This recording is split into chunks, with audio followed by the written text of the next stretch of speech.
दुनिया भर में अपनी ढपली बजाने के बाद भी कोई नाम ऐसा सामने नहीं आया जो कह सके कि हाँ, मैं पाकिस्तान को 2 वक्त की रोटी का जुगाड़ करने में मदद कर सकता हूँ। कल तक खबर ऐसी थी कि IMF ने अब पाकिस्तान की झोली में रोटी डालने से मना कर दिया, लेकिन अब खबर ऐसी है जिससे पाकिस्तान गुलाम बन जाएगा और उसे गुलाम बनना पड़ेगा।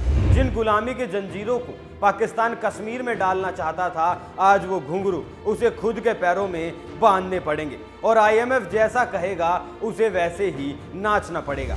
भारत में एक बहुत ही फेमस गाना है, नाच मेरी बुलबुल तुझे पैसा मिलेगा। ठीक वैसा ही अब पाकिस्तान और IMF के बीच देखने को मिलेगा। नमस्कार, NMF न्यूज़ देख रहे हैं आप। मैं हूं आपके साथ अभिषेक पुंडीर। जब पहले पाकिस्तान का नाम सुनते थे तो आंखों के सामने तस्वीर आती थी आतंकवादियों की, लेकिन अब जैसे ही पाकिस्तान का नाम सुनते हैं तो आंखों के सामने तस्वीर आती है कटोरे की, भीख मांगते हुए नेताओं की और तख्ता पलट करने वाली सेना के ऐशो आराम की। पाकिस्तान में इस वक्त 2 तस्वीरें हैं, पहली भ्रष्टाचारी सेना के अफसरों की और दूसरी दाने दाने को मोहताज बच्चों की, पन्नी में गैस भरकर ले जाते बच्चों की, आटे के लिए लड़ते तड़पते लोगों की। लेकिन आज की कहानी ये नहीं है।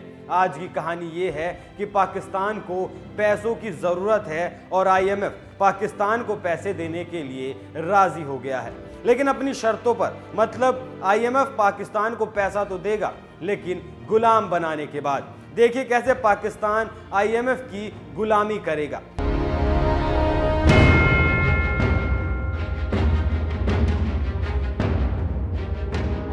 भारत का पड़ोसी मुल्क पाकिस्तान इस वक्त भयानक आर्थिक संकट में फंसा है। डॉलर खत्म हो चुका है और आयात पर लगभग खतरा मंडरा रहा है। ऐसे में अब सारी उम्मीदें अंतर्राष्ट्रीय मुद्रा कोष पर टिकी हैं, लेकिन कुछ जानकारों की माने तो पाकिस्तान अगर IMF की शर्तें मानता है तो फिर वो अपनी संप्रभुता को उसके सामने गिरवी रख देगा। दरअसल IMF की तरफ से पाकिस्तान के भ्रष्टाचार विरोधी तंत्र का सशर्त रिव्यू होना है। 9 फरवरी को दुनिया को इस बात का पता लगेगा कि IMF ने क्या फैसला किया। प्रधानमंत्री शहबाज शरीफ और उनकी सरकार इस बात पर रजामंद हो गई है कि नेशनल अकाउंटेबिलिटी ऑर्डिनेंस और फेडरल इन्वेस्टिगेशन एक्ट में और सुधार किए जाएंगे।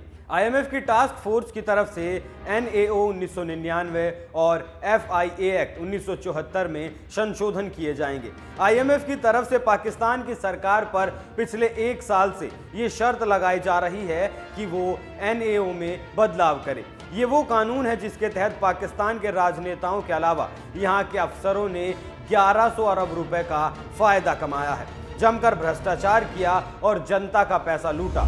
आर्थिक संकट, खाद्यान्न और ऊर्जा के संकट से जूझते पाकिस्तान में पिछले दिनों state bank of Pakistan bill 2912 पास किया गया था। कई लोगों का कहना है कि इस कानून के पास होते ही पाकिस्तान ने केंद्रीय बैंक को IMF के सुपुर्द कर दिया है। बाजार के विशेषज्ञ मानते हैं कि IMF की कड़ी शर्तों को मानकर पाकिस्तान ने अपनी आर्थिक आज़ादी गंवा दी, लेकिन ये भी सच है कि उसकी हालात ऐसे हैं कि वो इन शर्तों से इनकार भी नहीं कर सकता।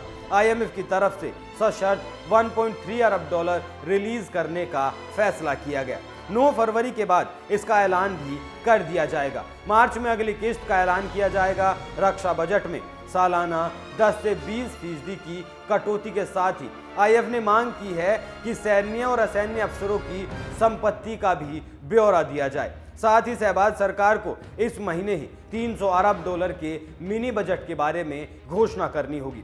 पाकिस्तान को 900 अरब डॉलर के सर्कुलर कर्ज का सामना करना है। ऐसे में उसे भारी कर लगाने होंगे। साथ ही बिजली, गैस और ऊर्जा पर मिल रही छूट को खत्म करना होगा। साथ ही सभी पेट्रोलियम उत्पादों पर 17% तक GST की शर्त रखी गई है।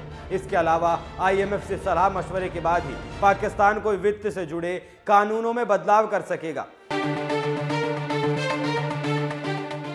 FATF की शर्तों के तहत अकाउंटेबिलिटी, ऑडिट और मनी लॉन्ड्रिंग जैसे फैसलों के कानून पर IMF नजर रखेगा। पाकिस्तान को पैसा हर हालात में चाहिए। इसके लिए उसे चाहे कुछ भी क्यों ना करना पड़े।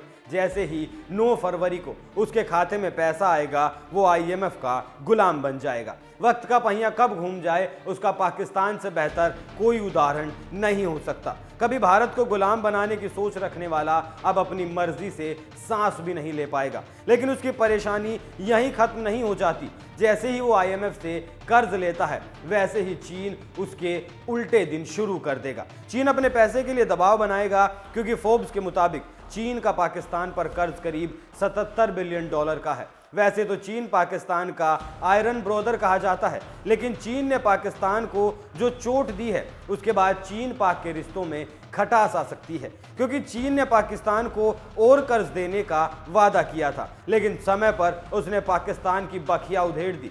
लेकिन पाकिस्तान भी चीन की तरफ आंखें तिरछी नहीं कर सकता, क्योंकि चीन ने पाकिस्तान में निवेश किया है और CPEC के नाम पर उसके ऊपर करीब $46 बिलियन का कर्ज लाद रखा है। इतना ही नहीं, पाकिस्तान को 2023 में करीब $33 बिलियन का कर्ज चुकाना है, लेकिन उसके कटोरे में चिल्लर के अलावा कुछ नहीं बचा। पाकिस्तान ने सोचा था सऊदी अरब, चीन और IMF से मिलने वाले पैसे से वो कुछ का ब्याज चुका लेगा, कुछ देश के खाने पीने का जुगाड़ कर लेगा, लेकिन उसकी सारी महत्वाकांक्षाओं पर चीन ने पानी फेर दिया। IMF ने गुलाम बना लिया और सऊदी ने जो कर्ज दिया है उसे पाकिस्तान सिर्फ बैंक में रख सकता है, उसे खर्च नहीं कर सकता।